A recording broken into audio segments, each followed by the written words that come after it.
오늘 우리에게 주시는 말씀은 마태복음 26장 1절에서 16절까지 말씀입니다.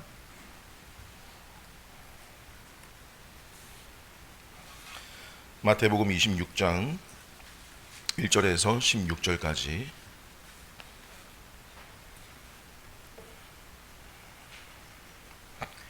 하나님 말씀을 들으십시오.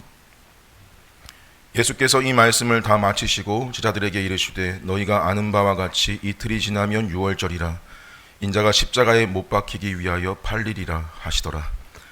그때의 대제사장들과 백성의 장로들이 가야바라 하는 대제사장의 관정에 모여 예수를 흉계로 잡아 죽이려고 의논하되 말하기를 밀란이 날까 하노니 명절에는 하지 말자 하더라. 예수께서 베다니 나병 환자 시몬의 집에 계실 때에 한 여자가 매우 귀한 향유 한 옥합을 가지고 나와서 식사하시는 예수의 머리에 부으니 제자들이 보고 분개하여 이르되 무슨 의도로 이것을 허비하느냐, 이것을 비싼 값에 팔아 가난한 자들에게 줄 수 있었겠도다 하거늘 예수께서 아시고 그들에게 이르시되 너희가 어찌하여 이 여자를 괴롭게 하느냐, 그가 내게 좋은 일을 하였느니라. 가난한 자들은 항상 너희와 함께 있거니와 나는 항상 함께 있지 아니하리라. 이 여자가 내 몸에 이 향유를 부은 것은 내 장례를 위하여 함이니라. 내가 진실로 너희에게 이르노니 온 천하에 어디서든지 이 복음이 전파되는 곳에서는 이 여자가 행한 일도 말하여 그를 기억하리라 하시니라.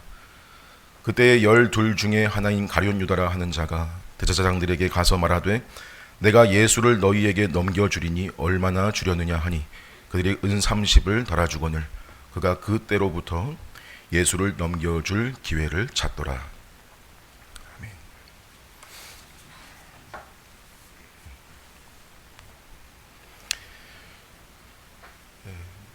25장이 끝나고 26장 시작되는 첫 본문입니다. 마태복음의 주된 초점을 두 가지로 말해 본다면 바로 예수님이 누구신가 하는 것과 제자란 무엇인가, 이 두 가지일 것입니다. 사실 계속 강조되어 온 것인데요. 이게 바로 앞에 24장, 25장에서는 어떻게 드러났었냐면 예수님은 천국을 가져오신 분이실 뿐 아니라 그 천국을 완성하실 분으로서 다시 오실 재림주시고 심판주이시다, 그거였고요. 그럼 제자란 누구냐? 그 나라의 백성으로 그분의 다시 오심을 기다리면서 이 땅의 일상에서 깨어있고 준비하는 자들이다 하는 그런 내용이었던 거예요. 이 두 가지 초점, 예수가 누구신가 그리고 제자란 무엇인가, 이건 사실 마태복음 끝까지 이어지는데 오늘 26장의 시점으로 예수님은 이 말씀을 이미 예루살렘 안에 들어오셔서 하고 계시고 그 절정이 다름 아닌 십자가 사건으로 점점 나아가고 있는 중인 것입니다. 이 맥락이 오늘 1절과 2절에도 잘 나타나 있습니다. 그냥 우리가 읽을 때 지나치기 쉬운데 1절 보시면 예수께서 이 말씀을 다 마치시고 되어 있죠. 여기 말씀을 마치시고라는 이 패턴이에요. 이 패턴은 마태복음에서 지금 다섯 번째 나온 표현입니다. 마태가 예수님의 전체 가르침을 총 5편의 설교로 소개를 했다 그랬죠. 이 설교들이 마칠 때마다 마태가 이 말을 썼어요. 여기서 좀 더 특별한 점은요, 그냥 마친 게 아니고 다 마치시고 되어 있어요. 즉 예수님이 공생의 기간 동안에 그 3년이라는 그 시간 동안에 천국에 대한 소식, 복음을 전파하시고 가르치신 이 공식적인 사역은 사실상 마무리되었다라는 차원을 밝히는 겁니다. 그만큼 지금 뭐가 이제 임박했다라고 하는 거냐면 잡히시고 죽임당하실 일이 임박했다는 것을 알 수 있는 겁니다. 아니나 다를까 2절에서 이렇게 말씀하십니다. 너희가 아는 바와 같이 이틀이 지나면 유월절이라 인자가 십자가에 못 박히기 위하여 팔리리라 라고 하십니다. 이 패턴이에요. 이 패턴도 처음 본 게 아닌 게 순환 예고라고 하는 거였죠. 예수님이 자기가 고난 당하시고 십자가에 죽고 부활할 거라는 걸 미리 알려주시는 거, 예고하시는 거. 자, 이걸 맨 처음 하신 게 어디였냐면 16장 가이사랴 빌립보에서 베드로가 주는 그리스도시요 살아계신 하나님의 아들이십니다 신앙 고백한 직후에 처음 하시고, 그 후로 2번 더 하시고요. 이 본문 여기가 4번째거든요. 무슨 말이냐면 제자들이 이것도 이제 들을 만큼 들었다는 거예요.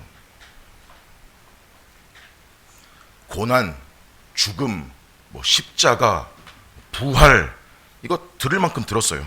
그래서 예수님도 뭐라 하시는 거냐면, 보세요, 너희가 아는 바와 같이, 이 말이 너희가 이틀 뒤면 유월절이라는 걸만 아는 게 아니라 뒤에 인자가 십자가에 못 박힌다는 것도 니들 이미 아는 바와 같이, 이겁니다. 다 걸려 있는 거예요. 여러분, 근데 이런 의도라면 여러분 생각해 보실 때 지금 분위기가 왠지 제자들이 이 사실에 대해서 제대로 인지를 하고 있을까 아닐까 하면 뭐일 것 같으세요? 아닌 것 같죠? 분위기가 뭐예요? 들었다는 거하고 깨닫는다는 거하고는 다른 문제라는 거예요. 많이 들었어요. 근데 아직 인지를 못하고 있어요. 이게 현실이라고요.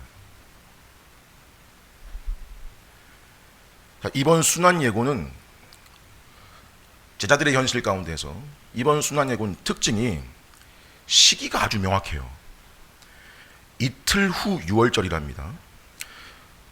잡히시고 죽으신 게 금요일이라고 우리가 알고 있고요. 금요일이고 지금 말씀하시는 시점은 수요일쯤 된 거예요.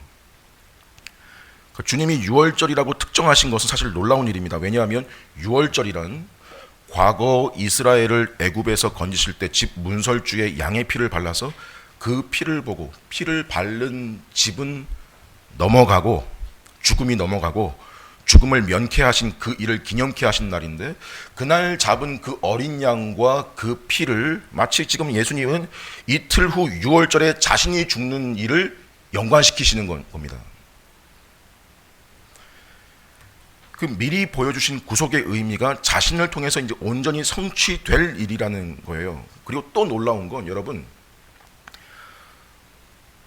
자기가 이틀 뒤에 죽을 거라는 걸 아는 사람이 없어요.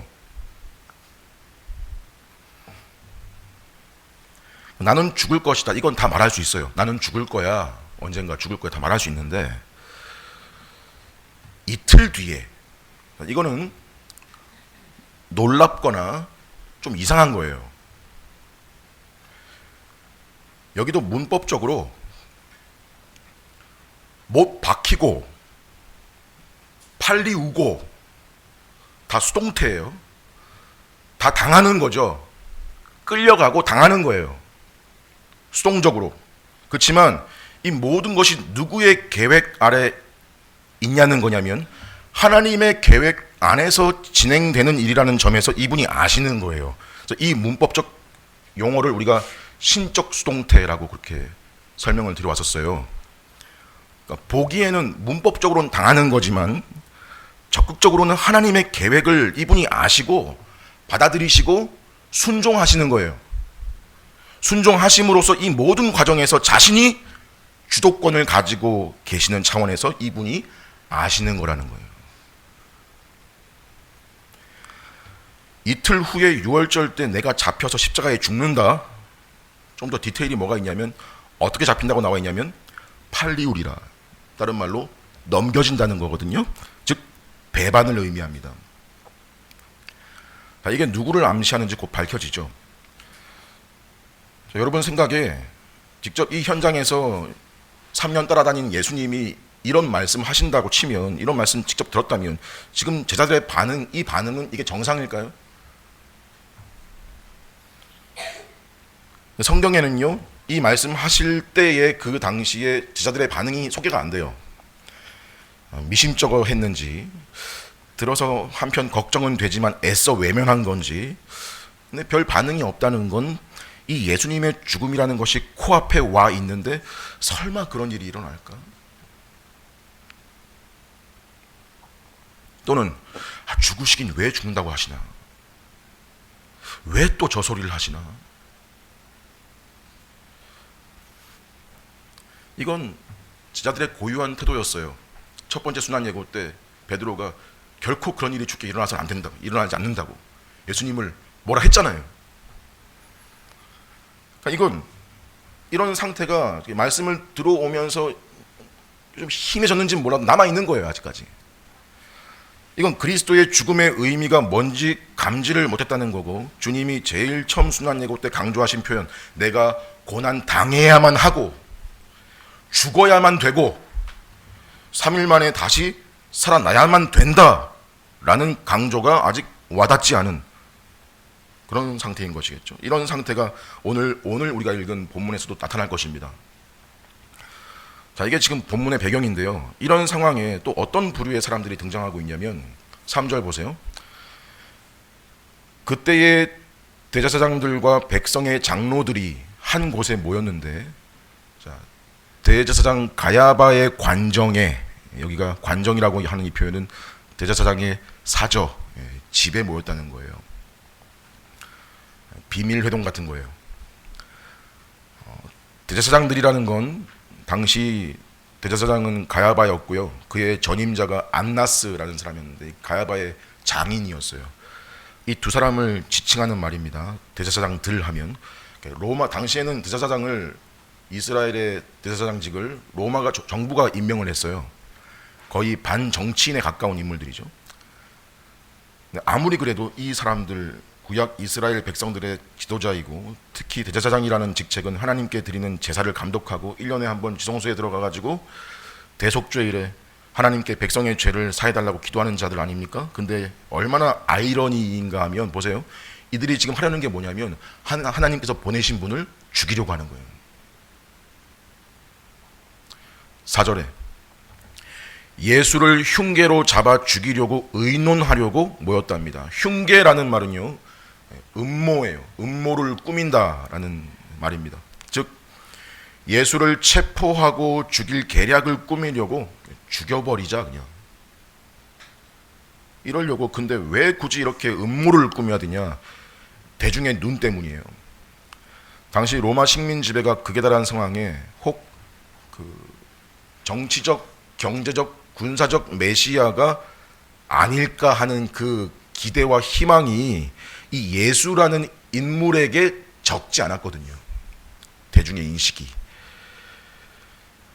그러니 자기들 손에 피를 묻혀도 안 되고, 그래도 명분도 명분이겠지만 사람들 눈은 일단 피하자. 그래서 두 가지가 이 사람들 논의의 그 주제였어요. 첫 번째가 뭐냐면 어떻게 체포할까? 어떻게 체포하면 되겠냐? 대중의 눈을 피해서. 두 번째가 언제 할까였어요. 특히 이 자리에서 논의된 것은요, 언제, 타이밍이 중요하다. 언제가 좋겠냐? 5절 보니까 명절에는 하지 말자 돼 있어요. 6월절에는 하지 말자. 왜? 밀란이 날 수 있으니까. 충분히 똑똑한 사람들이 생각할 수 있는 합리적인 생각이에요. 6월절에 전국 각지에서 흩어진 유대인들이 예루살렘으로 수십만 인파가 방문했다고 하는데, 혹시나 안 그래도 명절에 밀란이 한 번씩 일어나는데 밀란이 일어나면 자신들 입지에 더 큰 손해를 볼 수 있지 않겠습니까? 나름의 목적과 과정을 수립하고, 바보들 아니거든요. 이스라엘의 지도자들이에요. 그렇게 이 인간들이 한 자리에 모여서 논의하는 중에 내린 때의 그 결론이 뭐냐면 6월절은 피하자였어요. 근데 예수님은 제자들에게 지금 다른 말씀을 하고 계시죠. 뭐라고요? 내가 이틀 후 6월절에 십자가에 못 박혀 죽을 거다 라고 하십니다. 자, 마태의 의도는요, 지금 독자들에게 이 두 장면을 동시에 보여주는 거예요.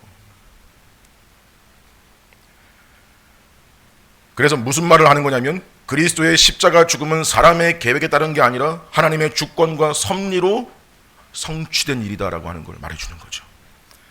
악인이 헛된 일을 꾸미고 계략을 세우고 세상의 군왕과 관원들이 나서서 여호와의 기름 부음 받은 자를 대적할지라도 바로 이때 하늘 하나님의 모습은 무엇이냐? 하늘에 계신 이가 웃으심이요 주께서 그들을 비웃으시리로다.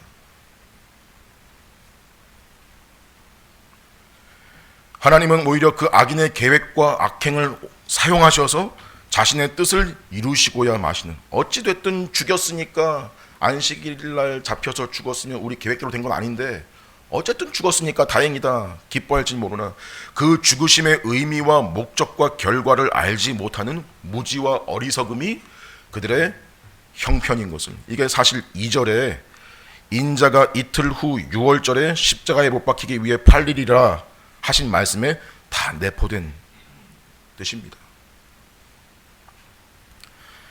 하나님의 일은 사람의 뜻과 계획으로 이루어지는 게 아니다. 십자가를 지시는 일, 고난당하시는 이 일이 수동적으로 끌려가시고 당하시는 것처럼 보여도 그게 아니라 그분이 주도권을 가지시고 진행하고 계시는 일이시라는 걸. 종교 권력자들 가야바 집들에 모여서 머리를 굴려봐야 명절에 하지 말자. 근데 계획대로 되냐? 안 된다. 그저 하나님의 계획과 뜻이 서는 겁니다. 그래서 6월절 어린 양으로 죽으십니다. 그리고 그 죽음으로부터 우리의 구원이 시작됩니다. 자, 이런 상황에 일이 또 어떻게 흘러가는지 봅시다. 뒤에 14절을 잠시 먼저 보겠습니다.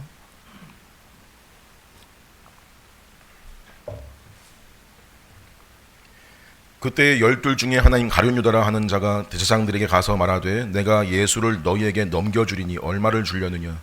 그들이 은 30을 달아주거늘 그가 그때부터 예수를 넘겨줄 기회를 찾더라.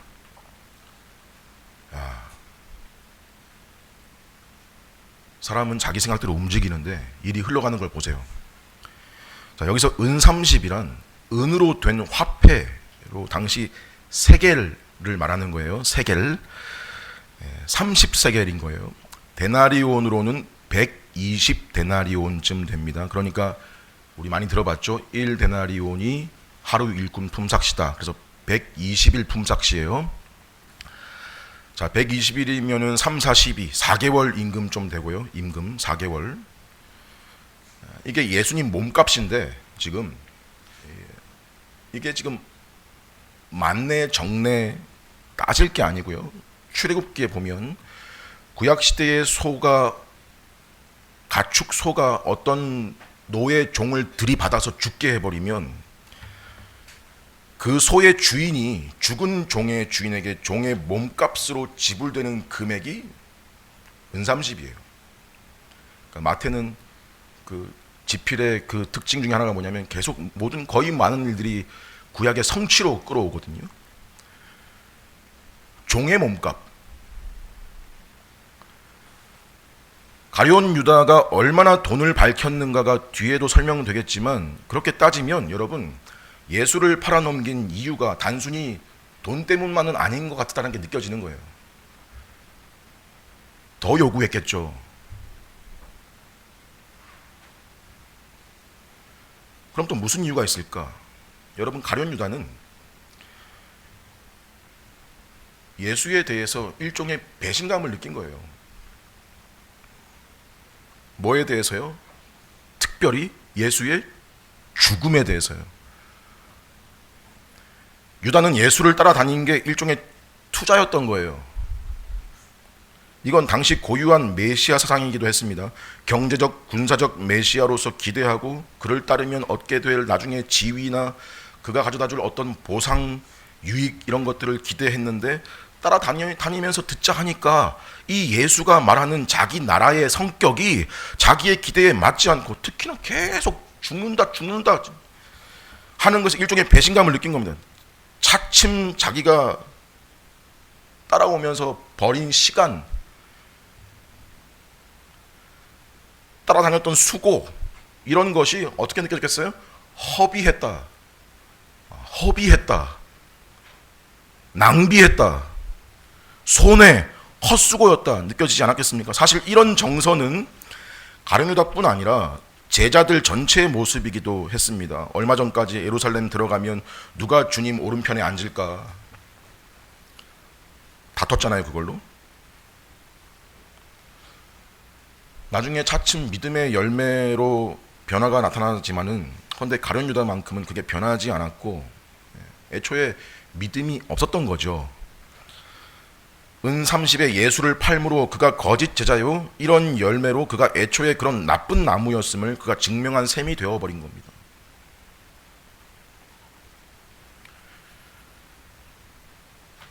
결국 느닷없는 이 가룟 유다라는 인물의 등장으로 예수를 죽이려고 흉계를 꾸미던 자들 입장에서는 마치 뭐예요? 하나님도 우리 편이다, 우리를 돕고 계신다가 된 겁니다. 대중의 눈을 피해서 어떻게 체포할 거냐, 어떻게의 문제가 그냥 앉은 자리에서 해결돼 버린 거예요. 그러니까 여러분, 이런 내용을 볼 때도 우리가 뭘 생각해야 돼요? 뭔 일이 내 계획대로 잘 된다는 걸 두고 하나님이 도우신다, 무조건 이렇게 생각할 게 아니라는 걸 배워야 됩니다. 자기가 악의 축으로 이용되고 사용되고 있다는 걸 지금 모르고 있는 거예요.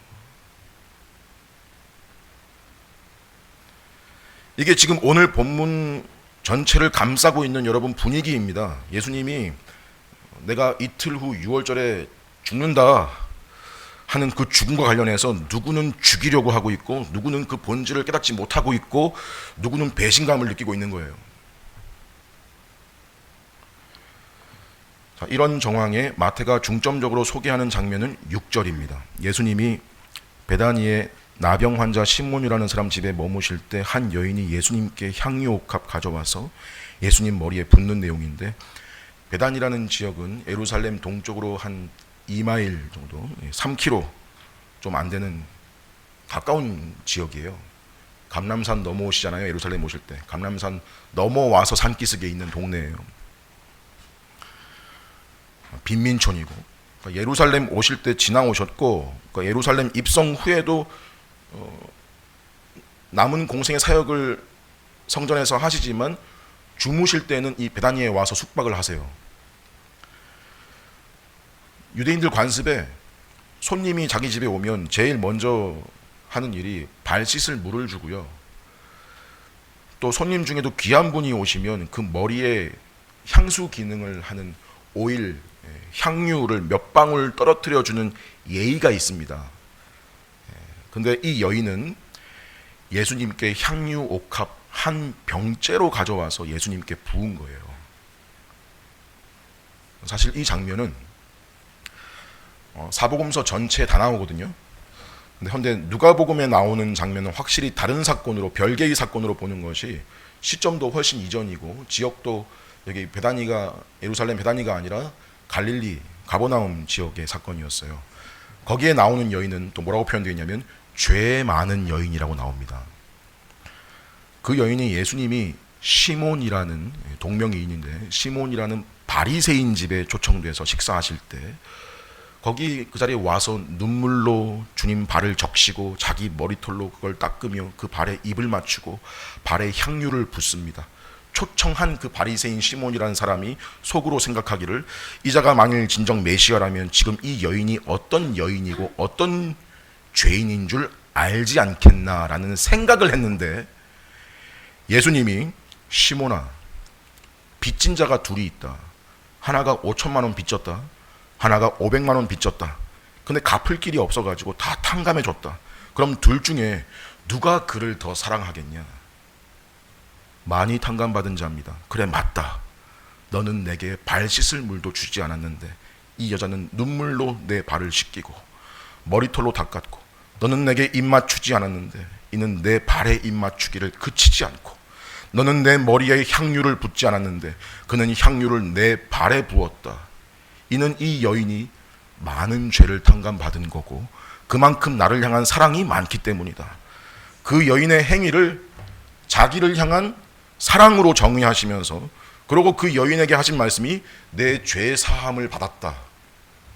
내 믿음이 너를 구원했으니 평안히 가라. 그 행위의 근거를 믿음이라고 규정하신 겁니다.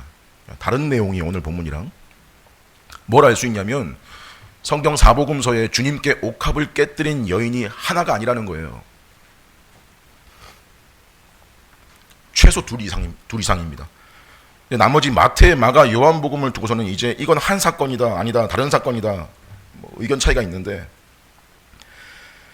마태와 마가는 같은 사건으로 보는 게 맞고요. 근데 요한복음에 좀 차이가 있는 게, 이 향유를 부은 여인의 실명이 공개가 되죠.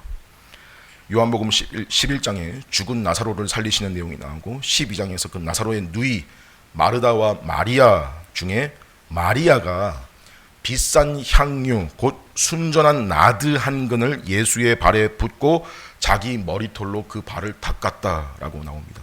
그리고 결정적인 차이는요, 요한복음 사건은 6월절 엿새 전으로 나와요. 엿새 전이면 예루살렘 입성 직전에 베다니에 묵으실 때 그때 일어난 일이고, 근데 헌데 우리가 방금 좀 전에 마태복음 앞에 읽을 때는 6월절 이틀 전의 사건으로 읽히죠. 그리고 무엇보다 마태는 이 여인의 이름을 공개하지 않습니다. 7절 보시면 그냥 한 여자라고 무명 처리를 해버립니다. 이 마태와 요한의 기록이 한 사건이다라고 볼 때 제일 걸리는 게 이 시점 문제인데, 6월절 이틀 전이냐 엿새 전이냐, 이건 이렇게 설명합니다. 보통 마태가 연대기 순으로 시간 순으로 이 부분을 기록한 게 아니고 주제별로 주제를 따라서 의도에 의해서 이렇게 배치한 거다. 앞에는 종교 지도자들의 음모와 뒤에는 가룟 유다의 배반 사건을 놓고 그 사이에 이 한 여인의 신앙을 배치를 한 거다, 이렇게 설명을 해요. 오늘 설교도 사실 그 흐름으로 전개되는 건데, 근데 중요한 건요, 이게 두 개가 같은 사건이냐 다른 사건이냐 이게 중요한 게 아니고 이 사건의 초점이 뭐냐, 예수님이 이 사건을 두고 뭘 우리에게 말씀하시려고 하시는 거냐, 이게 중요한 것이겠죠. 한 여자가 예수님이 지금 식사 중이신데 옥합을 가져와서, 옥합이란 이 부드러운 대리석처럼 보이는 부드러운 돌로 된 목이 좁은 병 항아리입니다. 그 항아리에 있는 향유를 예수님 머리에 다 붓습니다. 이 향유도 등급이 있어요. 최고 등급은 보통 여인의 결혼 준비물이라든지 죽은 사람을 장례할 때 썩지 말라고 바르는 방부제 역할을 하는 용도로 썼는데, 거의 집안의 갑오 같은 거예요. 말하자면 시집 갈 때 가져가는 준비물 같은 거라고. 7절에 뭐라 표현되어 있냐면 매우 귀한 향유라고 나옵니다. 이걸 여러분 병에 좀 덜어서 가져온 게 아니고 그 향기가 새 나가지 않게 입구를 완전히 막아져 있는 그거를, 이걸 쓰려면 이 목 부분을 깨뜨려 가지고 써야 되는 거예요. 이걸 깨서 머리에 부으니까 다른 본문에 나와 있는 설명이 그 향기가 집 안에 가득했다. 그러니까 예수님께 그걸 다 써버린 거예요.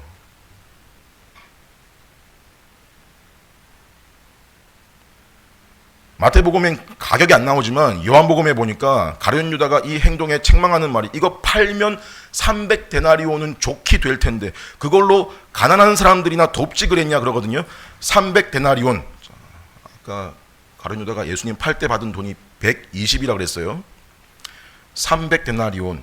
이건 1년 연봉이에요. 300일 임금. 요즘 가치로 몇 천만 원짜리인 거죠. 근데 이걸 몇 방울도 아니고 전체를 깨뜨려서 부었다는 건 매우 특별한 상황인 거예요. 그럼 이 여인이 이렇게까지 한 이유가 뭘까? 본문에 그 이유가 명확하게 소개되어 있지는 않는데, 분명한 것은 지금 이 여인은 주님께 일반적인 수준을 훨씬 뛰어넘는 환대를 베푼 거거든요. 이로써 이거죠. 이분이 얼마나 귀한 분이시고 이분이 얼마나 가치로운 분이신지, 또 이분에 대한 자신의 사랑이 얼마나 큰지, 이분을 자기가 얼마나 소중히 여기고 있는지, 귀하게 여기고 있는가, 그거를 드러낸 거죠. 그렇죠? 이 여인이 혹 나사로의 동생 마리아였다면 자기 형제 나사로가 죽었을 때 예수님이 언니 마르다에게 부활의 복음 전하시는 걸 들었겠죠. 나는 부활이요 생명이니 나를 믿는 자는 죽어도 살겠고 무릇 살아서 나를 믿는 자는 영원히 죽지 않으리라. 이 말의 의미를 깊이 생각하고 그녀는 주님 발 앞에서 늘 말씀 듣기를 사모했던 여인이었거든요. 그녀에게는 제자들에게도 있던 그 참된 믿음이 있었고요. 오히려 그 믿음의 결실 열매는 제자들보다 훨씬 더 성숙한 상태였던 겁니다. 그 믿음이 어디에까지 미친 거였냐면 자기 죽은 형제 나사로를 살리신 이분이 혹 죽으시더라도 부활하실 것을 믿을 정도의 수준으로 이분의 가치를 알고 너무 크고 너무 귀한 나머지 수백 데나리온 되는 향유를 다 쏟아부어도 그 귀한 자기 마음을 다 표현하기에는 모자르다라는 생각으로 한 것이겠죠. 아마 더 할 수 있었으면 더 했을 거예요.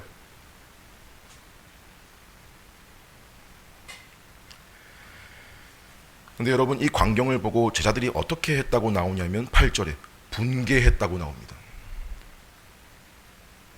분개했다는 건 분하다, 못마땅하게 여겨서 화가 났다라는 건데, 그래서 뭐라 그러냐면 가난한 사람들을 위해서 팔아서 베풀지 그랬냐. 여러분, 말은 이런데 한번 생각해 보세요. 왜 화를 낼까요? 왜 화를 낼까요?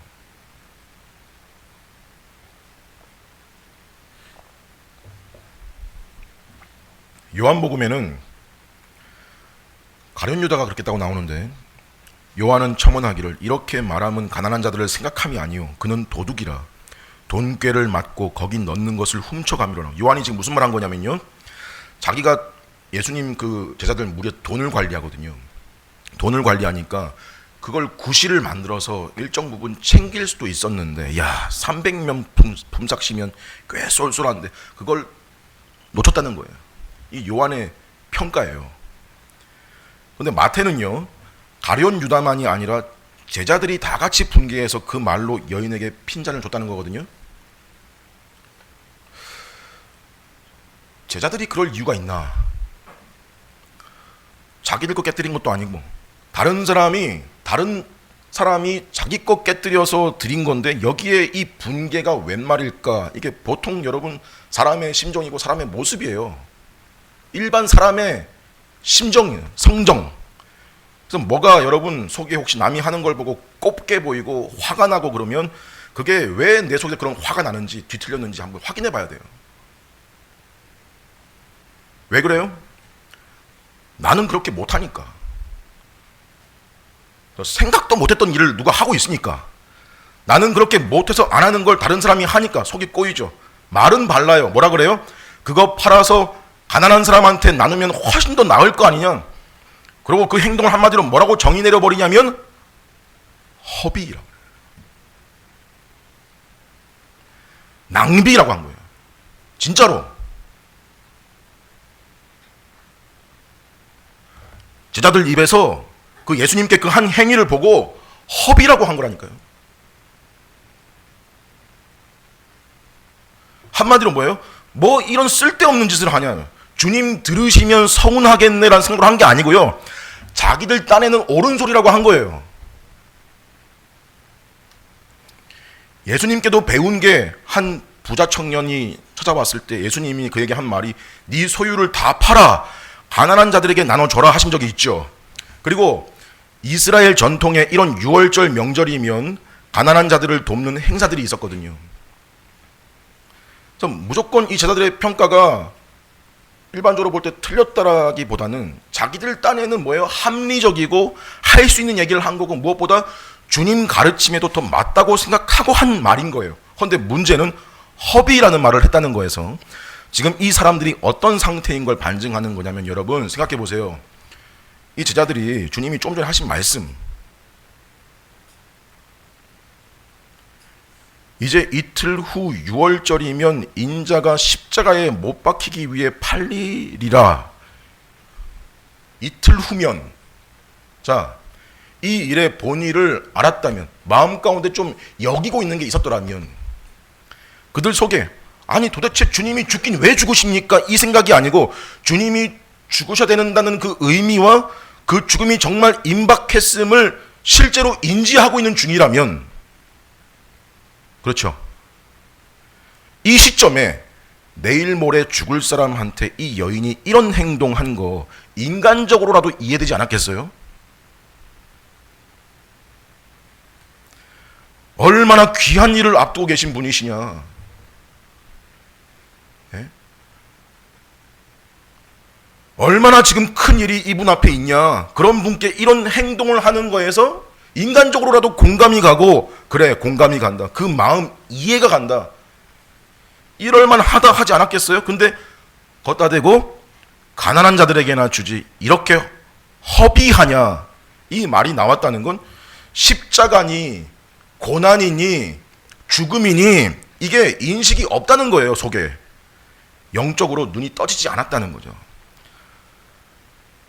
자기가 따르고 있는 이 분의 가치가 어느 정도의 분인지 알지 못했다는 말인 거예요.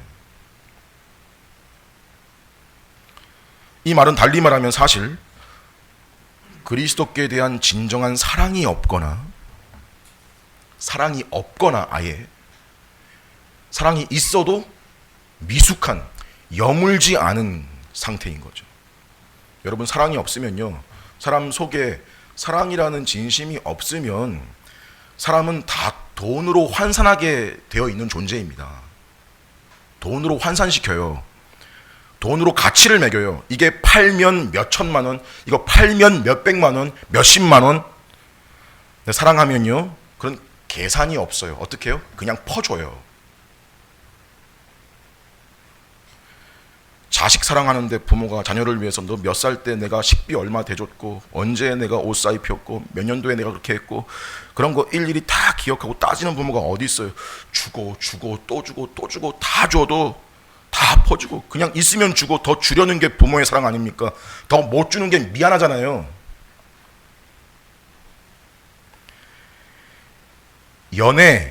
연애라는 감정에 오늘은 내가 밥을 샀으니 다음에는 그대가 밥을 사는 게 도리다, 그런 거 없어요. 연애 못해요.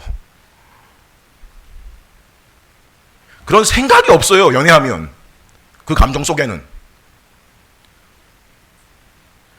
전부를 주고도 오히려 더 못 줘서 마음 아픈 게 사랑이라고.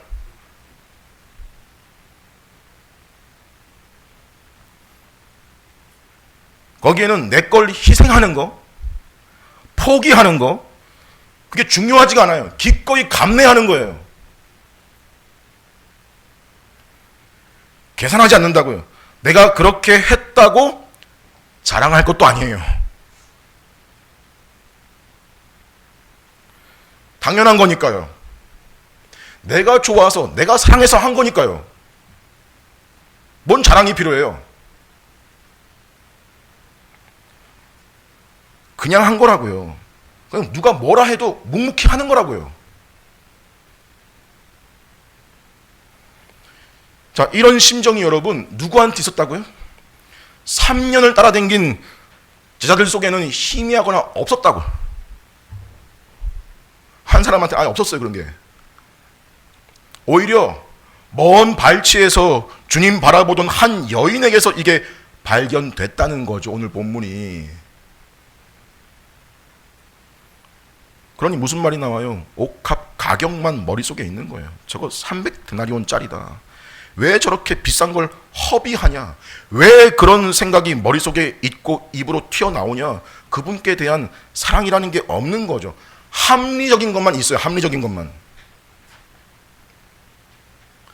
딱딱 들어맞는 것만 있는 거예요, 속에. 가난한 사람 도와주는 편이 더 낫지 않냐고.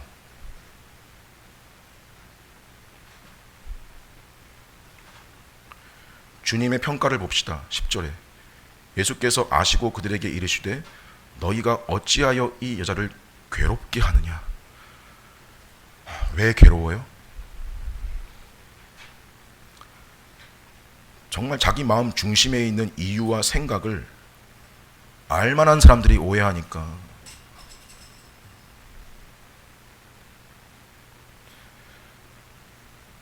전혀 몰라주고 딴에 합리적인 말만 해대니까 속이 답답하고 괴로운 일이죠. 주님도 그 괴로움 너무도 잘 아시고 괴롭게 하지 마라, 그러고 이 여자를 변호하시는 건데요. 여러분, 오해하지 말 것은 무조건 지금 주님이 약자 편 들어주시는 게 아니고요, 편 들어주시는 이유가 있는 거예요.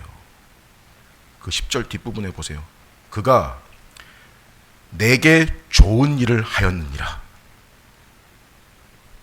내게 좋은 일을 하였느니라. 여기 좋은 일이란 헬라어로 칼로스 에르곤, 칼로스 좋은, 선한, 에르곤 일, 두 단어예요. 좋은 일, 선한 일.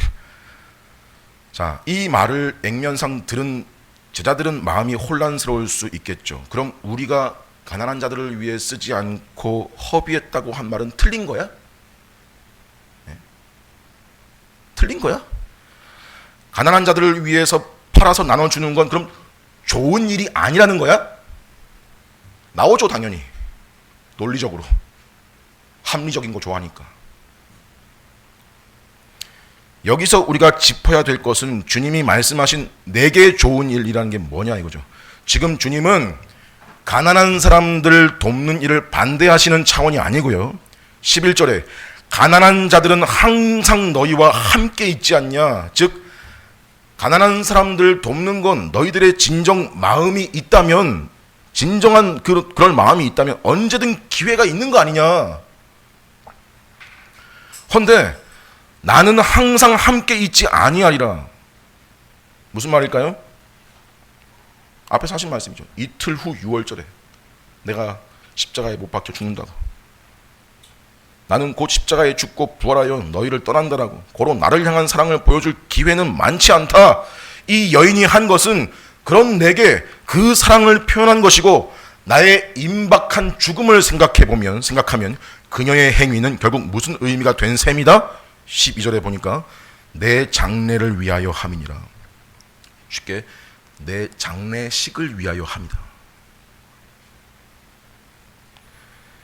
즉 주님이 말씀하신 내게 좋은 일이란 이 말씀의 문맥을 따라 보면 주님의 장례를 위하여 한 일을 가리킵니다.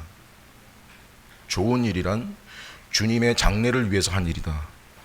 자, 물론 이 여인이 주님의 죽음이나 주님의 장례식을 예상하고 향유를 부은 것인가에 대해서는 성경이 명확하게 알리진 않지만, 이 무명의 여인이 예수님을 최고의 가치로 여기고 자신의 가장 귀한 것을 전부 드리는 이 믿음에 기반한 사랑과 헌신의 행위를 자신의 장례를 준비하는 좋은 일로 여겨주신 것입니다. 한 번 더 말씀드릴게요. 예수님을 최고의 가치로 여기고 자신의 가장 귀한 것을 전부 드리는 믿음에 기반한 사랑과 헌신의 행위, 이게 주님의 장례를 준비한 일이고 좋은 일인 거예요.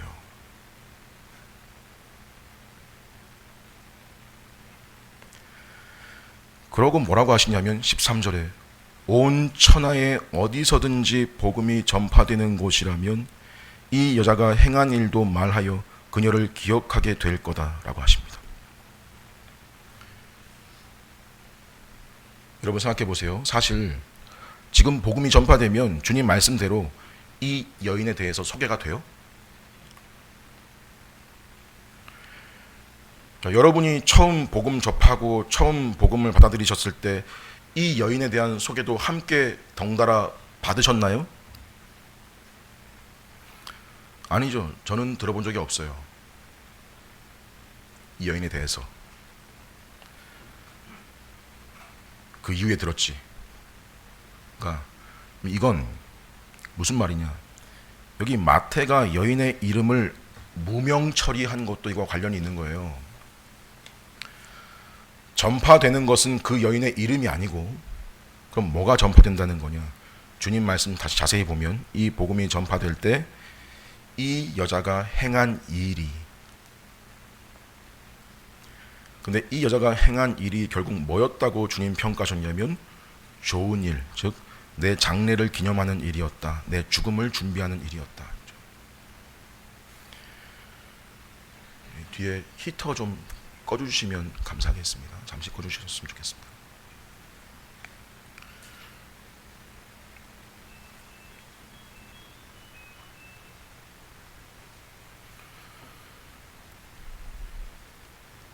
이 여자가 행한 일, 즉 내 장례를 기념하는 일, 내 죽음을 준비하는 일, 좋은 일. 자, 지금 이 말씀은요, 방금 하신 이 말씀은 이 자체로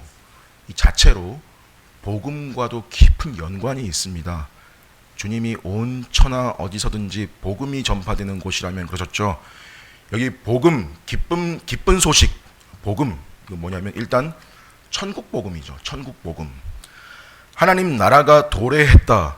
하나님 나라가 시작됐다 이건데, 이게 복음인데, 여러분 보통 새 나라의 시작과 재건은 언제 이루어지는 거냐면 황제가 아들을 낳았다, 새로운 왕이 추대가 될 때겠죠. 근데 역설적으로 이 메시아 왕국이란 나라는요, 이 메시아가 죽음으로써 그 진정한 통치가 시작되는 거예요. 역설이죠. 물론 부활이 전제된 죽음이죠. 그러니까 메시아의 죽음, 예수의 고난, 이거 없이는, 예수의 죽음 없이는 설 수 없는 나라. 그래서 이 나라에서 이분의 죽음은 비극이 아니라 이 나라의 통치가 진정으로 임했다라는 기쁜 소식인 거예요. 예수님이 죽으셨다라는 게 복음이에요.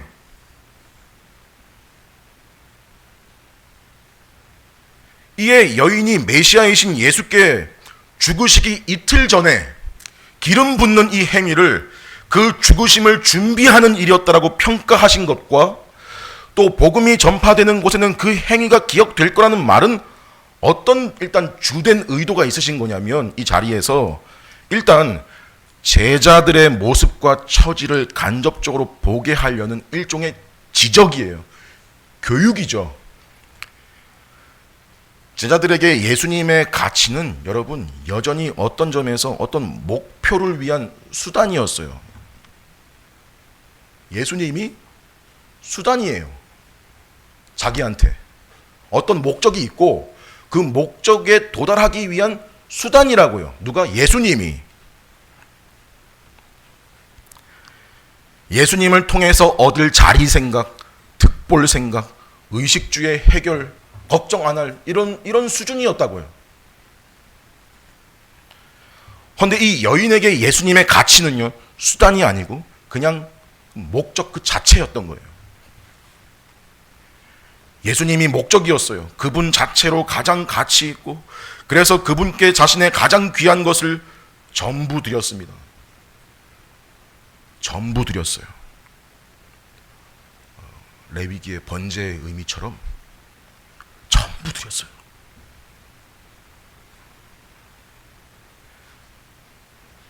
자기가 그분께 할 수 있는 최대치를 행했어요.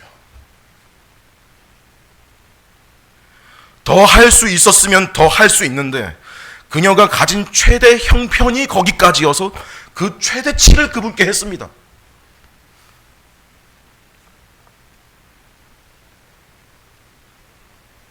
이게 여러분, 이 여인이 지금 대단하다라는 말이 아니에요. 이 여인의 헌신과 집중이 이야 대단하다라는 거에 초점이 있는 게 아니라고요. 그게 아니고 어떻게 한 사람이 이렇게 되지? 이 차원이에요.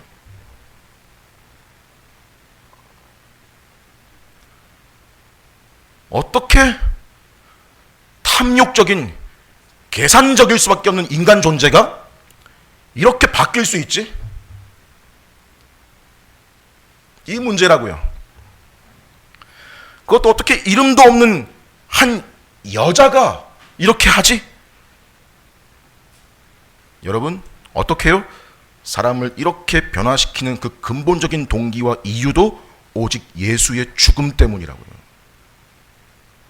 죽으심의 위력이라고요.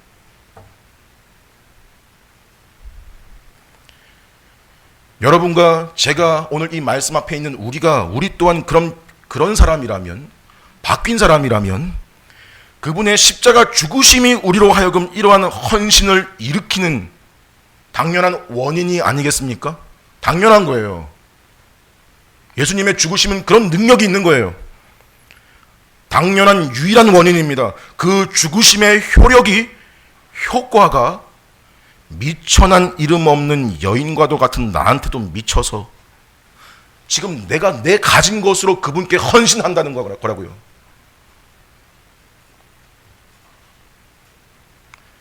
자, 본문에 나오는 이 여자가 이런 것까지 다 알고 그 행위를 했을까? 여러분, 사실 지금의 여러분과 저 우리보다는 사실 지식적으로는 희미한 거예요. 우리보다는 이 여인이. 지식적으로는요, 우리가 더 명확하게 훨씬 더 많이 알아요. 이 여인보다. 왜요? 예수님의 죽으심과 부활과 승천과 재림까지 성경을 통해 이미 우리는 보고 알고 있는데, 이 여인은요, 예수님의 실제 죽으심을 역사적 선상에서 실제 죽으시는 그 일 앞에 이틀 전에 있는 장면이라고요. 이틀이든 6일 전이든. 근데 여러분, 하지만 그때나 지금이나 똑같아야만 되는 건 확실해요. 뭐냐? 내 인생 다 드려도 충분치 않은 분이다.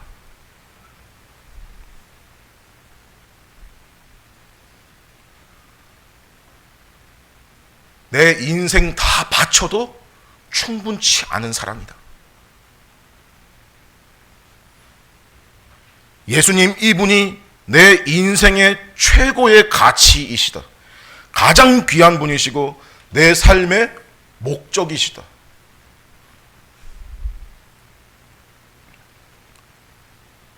여러분 중심에 이게 있으십니까? 여러분의 요즘에 이런 생각이, 태도가 속에 있으십니까? 마음을 살피십시오. 지금 주님은 이런 태도를 가진 사람이 진정한 제자라고 제자들을 가르치시는 겁니다. 그래서 여러분, 결국 이런 자들의 삶이 복음을 증거하는 거예요.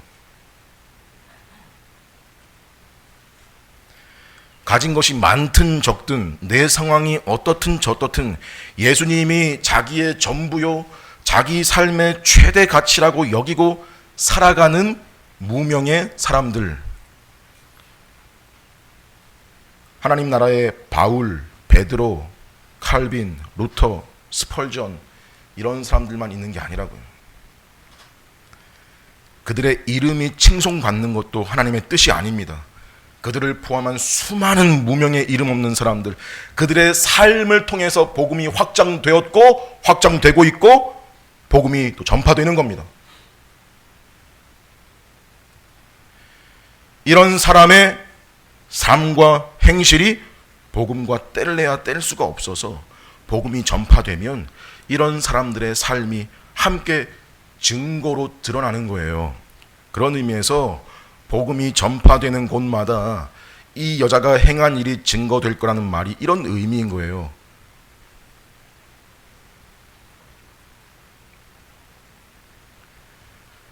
그들이 행하는 일이 뭡니까? 그리스도께 헌신. 그리스도께 헌신. 그리스도께 헌신. 그리스도께 내 것을 최선으로 드리는 사람들. 내 시간, 내 물질, 내 힘, 내 가진 모든 영역에서 최선으로 그분께 바치는 자들. 좀 더 현실적으로, 구체적으로 그분의 몸인 교회를 위해서 헌신하며 섬기는 사람들. 그렇게 섬기는 사람들. 몸된 형제들과 지체들과 서로 돕고 사랑으로 격려하며 살아가는 것. 그들을 위해서 내 가진 자원으로 내 할 수 있는 일을 다 하는 것. 그게 뭐예요? 그리스도의 장례를 위하는 일이에요. 그리스도의 죽음을 준비하는 일이에요.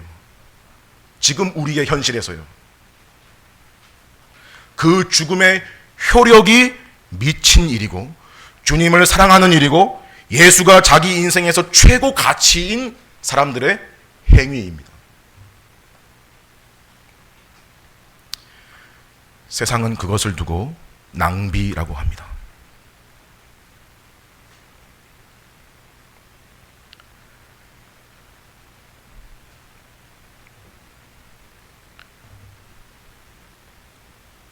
혹 한 교회 안에서도 그런 말이 들릴지도 모릅니다.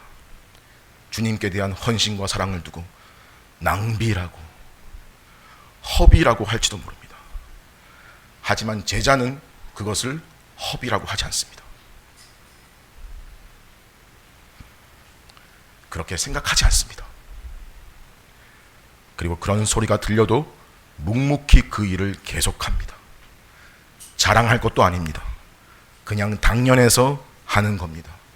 여러분과 제가 그렇게 하나님의 주권을 믿고 우리가 묵묵히 그 길을 걸어가는 자들이 되기를 바랍니다. 누가 참된 제자인가? 제자의 모습을 제시하시는 이 모습에 비추어서 오늘 자신의 모습을 돌아보시기를 바랍니다. 함께 기도하겠습니다.